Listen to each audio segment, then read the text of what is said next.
Are we going to do this again? I'm very excited to chat about this show with you both. I obviously grew up with it, and it means a lot to me to get to talk with you both about it. Ashley, I'd love to start with you first, because I remember reading that you were talking about how, because of your then newborn, which congratulations, by the way, you couldn't really do the screaming for Candace.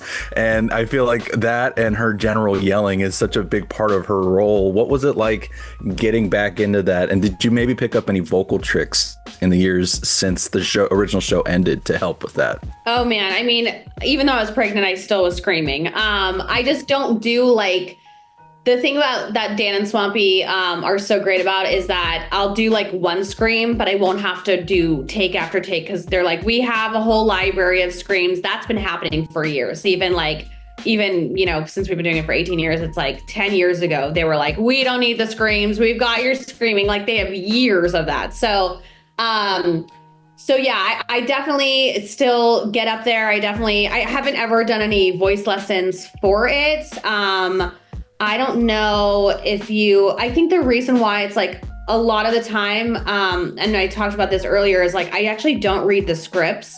I don't ever come in prepared for work. And I think it's part of like the genius of the character, because you're kind of seeing, I don't know, I just have always done that since the very beginning. And I think Dan and Swampy never told me not to do that, because they're like, oh my God, she's doing it so well. I thought I was tricking them. They were like, no, we knew that you didn't read the script. But there's something that's really fresh when you just read it right there, and you're able to just kind of like throw things at it. And so I think that for me, I just love not being prepared as Candace. There's just like this like limitless thing with her, and I just like to tap into this kind of craziness that I don't tap into in any other character I've really played, and I really get to like let loose. And they write just such great scripts that it's always so fun to play. But yeah, I mean, being pregnant this time was interesting. I was definitely nervous about my baby inside being like, mom is crazy and like, what is going on out there? But I would have conversations with her before I'd walk in. I'd be like, just so you know, mommy's going to work. So this is not mommy in real life. But I was sick a lot of the season because I have a 4-year-old who also gets me really sick.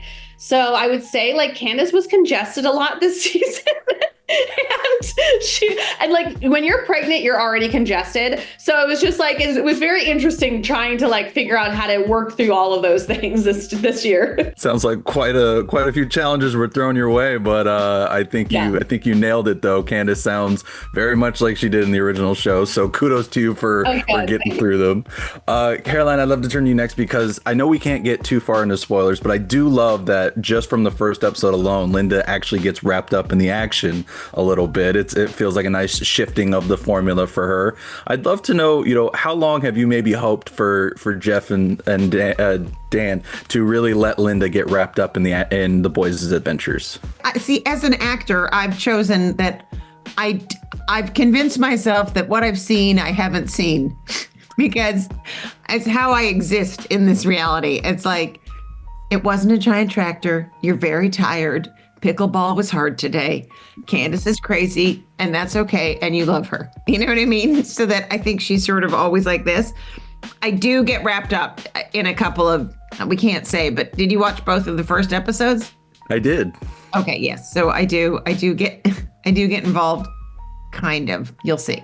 Anyway, but it was fun. It was fun actually being part of like seeing what she sees. Yeah. I hope that we get more of it coming into either this season or the next, because I think it'd be very interesting to see how Linda reacts to being on those adventures. And speaking of the flip side of those adventures, Ashley, I'll turn back to you, because I feel like between Candace Saves the Universe and the series finale, it felt like she was maybe starting to realize she should be a little more lenient on the boys. And now here she is again, more reinvigorated than ever. She's hormonal and she's back to her old ways. Well, I'm curious to know, why do you think she is so reinvigorated coming into this new summer to really get the boys in trouble? Summer triggers her, it's like once summer happens, it's just a good trigger. And it's like, I feel like it's one of those things where I think obviously we've seen those moments where Candace is really, there's a love for Phineas and Ferb, and there's a sweetness there. And it's those moments that I love to play because it's so opposite of what we, do all the time. And I think she has those kind of like, oh, like there's a real person in there. But then it's just like summer happens and she's back to her old ways. She's like, I will not give up until my mom sees this stuff. So she just kind of gets back into it. Well, and as I've seen in just the first 2 episodes alone, it creates some fun stuff. I also love that she's getting a little canonical additions here and there. I can't talk spoilers, but I'm excited for people to get to see it. Caroline, I'll turn back to you because Can I ask you a question? Because you've actually been a viewer and you viewed it as a kid. How did you feel seeing it? Like, did it feel like the old show? What did it feel like to you? Yeah, it felt like I was just right back in with the original show. I mean, the writing is so good. The animation, I feel, is a little more fluid now compared to the original, which I love. And everybody just sounds like they just fit like a glove back into their characters. So it truly was beautiful to jump back into it. But yeah, I see them coming close to time. So Caroline, I wanted to ask you as well. One thing I've always loved about Linda is when we learn more of her backstory.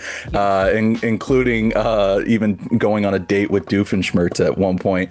I'm curious, since Perry's adventures often still keep everybody sort of in that close circle, what do you think it would be like if Linda and Doof actually met and talked again in the current day? There's a whole conspiracy theory that Doof is the father of one of the children. You know this, right? I do. I think it's so funny. That was obviously when she was Lindana. I think she'd be very polite, to Doofenshmirtz, but she'd probably think, here's another lunatic and I will remain calm and offer him some pie. She knew him now. I wonder, maybe she was madly in love with him. But we met, I don't even know who we've met, but there's a fantastic character that I've seen a few episodes in that's new this season who is amazing. It's very vague, but you will love her. You know what? I will take that very vague tease and look forward to when I get more episodes to watch, because I'm definitely excited to see more of the boys and your adventures as well. So thank you both so much for taking the time to chat with me. I truly do appreciate it. Thank you so much. You. Oh, there you are, Perry. You guys are so weird.